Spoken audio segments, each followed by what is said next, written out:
జరిగింది. ఈ విధంగా దాడులు చేసుకుంటూ పోతా ఉన్నారే కానీ ఏ విధంగా కూడా ఇచ్చిన హామీలు నెరవేర్చుకోకుండా ఎక్కడ కూడా అభివృద్ధి కార్యక్రమాలు చేరుకోకుండా ఈ విధంగా ఈ రోజు జరుగుతా ఉన్న పరిస్థితి మనం చూస్తా ఉన్న పరిస్థితి ఉంది. ఎందుకంటే పవన్ కళ్యాణ్ కూడా మాట్లాడటం లేదు. పవన్ కళ్యాణ్ గారు ఎలక్షన్ల ముందు కూడా ఎన్నో రకాలుగా ఆ రోజులో జగన్ విమర్శించారు. దాదాపుగా వాలంటీర్ వ్యవస్థ ద్వారా ఎంతో మందిని మహిళలు 30,000 మందిని ఈ రోజు మాయమైపోయినా అని చెప్పే పరిస్థితి చేయడం జరిగింది. ముగ్గురు కాదు ఇద్దరుగా చెప్పిండేది దాదాపుగా 33,000 మంది మహిళలు ఈ వాలంటీర్ల ద్వారా ఎక్కడున్నారో తెలియదు అని చెప్పే పరిస్థితి చేశారు. మళ్ళీ ఈ రోజు ఎందుకు మాట్లాడడంలే? అధికారం మీదే ఉంది, సెంట్రల్ గవర్నమెంట్ మీదే ఉంది, స్టేట్ గవర్నమెంట్ల మీదే ఉంది. పవన్ కళ్యాణ్ గారు డిప్యూటీ సీఎం అయినారు. మన 33,000 మంది మహిళలు ఎక్కడున్నారని చెప్పేసి కూడా ఆయన అన్ని విధాలుగా అధికారాన్ని వినియోగించుకొని వాళ్ళు ఎక్కడున్నారో తీసుకొని వచ్చే పరిస్థితి. అంటే ఏదున్నా కూడా అందరూ కూడా అబద్ధాలతోనే ఈ కూటమిలో ఉన్న వాళ్ళంతా కూడా అబద్ధాలతోనే ముందుకు పోతా ఉన్న పరిస్థితి ఉంది. మొన్ననే చూసాం అమిత్ షా పోయినా అని చెప్పేసి పవన్ కళ్యాణ్ గారు అక్కడ ఉన్నటువంటి ఆయన ఎమ్మెల్యే మనోహర్ గారు ఇద్దరు పోయి జగన్మోహన్ రెడ్డి గారు లోపల వేయాలని చెప్పేసి చెప్పిన పరిస్థితుల్లోన అమిత్ షా గారు కూడా లాంగ్ టర్మ్ షార్ట్ టర్మ్ అని చెప్పేసి చెప్పడం జరిగింది. అంటే జగన్మోహన్ రెడ్డి మీద ఎంత అభిమానం ఉంటే ఆ విధంగా ఆ రోజు ఆయన మాట్లాడింటాడు, అమిత్ షా మాట్లాడింటాడని చెప్పేసి కూడా గమనించాలి. అందుకే ఎంతసేపు ఉన్నా జగన్మోహన్ రెడ్డిని ఆ కేసుల్లో ఇరికిచ్చి మళ్ళా ఏమీ లేకపోయినా జైల్లోకి పెట్టాలని చెప్పే ఉద్దేశంతోనే వీళ్ళంతా ప్రయత్నాలు చేస్తాం. ఎందుకంటే ఎదుర్కొనే చేత కాదు. ప్రజాబలం ఉన్నటువంటి వ్యక్తి జగన్మోహన్ రెడ్డి గారు. ప్రజాబలంతోనే ఈరోజు ముందుకు పోతా ఉన్నాం.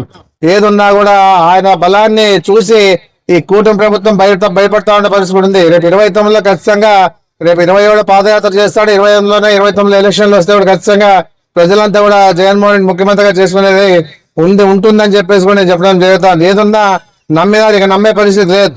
ఏదన్నా భవిష్యత్తు అయిపోయింది, చంద్రబాబు నాయుడు భవిష్యత్తు అయిపోయింది, వాళ్ళ పరిస్థితులు ఏమనేది కూడా ప్రజలు తెలిసిపోయారు. కాబట్టి ఈ లోకేష్ ఏదైనా బాగా పనిచేస్తాడని కొంచెం లోకేష్ ఇప్పుడు డిఎస్సీలోనే తెలిసిపోయింది.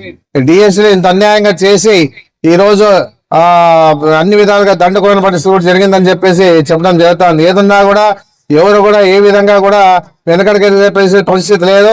వైఎస్ఆర్ పార్టీ గ్యారెంటీగా అన్ని విధాలుగా ఇచ్చిన హామీలు నెరవేర్చింది కాబట్టి జగన్మోహన్ రెడ్డి నమ్ముతారు. రేపు జైలు ఎందుకంటే ఇది ఈవీఎంల ద్వారా పొరపాటు జరిగిందని చెప్పేసి చెప్పడం జరుగుతా ఉంది. పరకాల ప్రభాకర్ కూడా చెప్పడం జరిగింది. ఈవీఎంల ద్వారానే వీళ్ళంతా డ్రామా ఆడినని చెప్పేసి. చంద్రబాబు నాయుడు మన అధికారంలో ఉన్నప్పుడు ఎక్కడైనా ఏదైనా కార్యక్రమాలు చేసినా లేదు. మన లోకల్ బాడీ ఎలక్షన్లు వచ్చినప్పుడు కానీ ఏదైనా వచ్చినప్పుడు కూడా ఏం చేసినా అంటే ఆ లోకల్ బాడీలు కూడా వదిలేసినాడు. ఆయన అంతా ధ్యాస అంతా ఎక్కడ పెట్టినా అంటే ఈవీఎంల మీద పెట్టినాడు. ఈవీఎంలో ఏ విధంగా ఈ రోజు ఎలక్షన్లు వస్తే మనం నెగ్గాలని చెప్పేసి ఉద్దేశంతోనే పోరాటం చేసినాడు. కానీ మన మాదిరిగా పోరాటం చేసే పరిస్థితి ఎక్కడా కనపడలే. ఎంతసేపు ఉన్న దొడ్డిదారిని అధికారంలోకి వచ్చే ప్రయత్నం చేశారు కానీ ప్రజాబలంతో అధికారంలోకి రావాలని చెప్పేసి ప్రయత్నం చేయలే. ఏదున్నా కూడా జగన్మోహన్ రెడ్డి మగ రాజశేఖర రెడ్డికి మగాడు పుట్టించాడు, మగాన్ని పుట్టించా అని చెప్పేసి నేను చెప్పడం జరుగుతుంది. ఏదున్నా కూడా ఇంత ధైర్యంగా ఈ రోజు రాష్ట్రంలో ఇన్ని కార్యక్రమాలు చేసుకుంటా పోతా ఉన్నామంటే జగన్మోహన్ రెడ్డి ఉన్నాడు అనేది ఒక ధైర్యం ఉందని చెప్పేసి నేను చెప్పడం జరుగుతా ఉంది.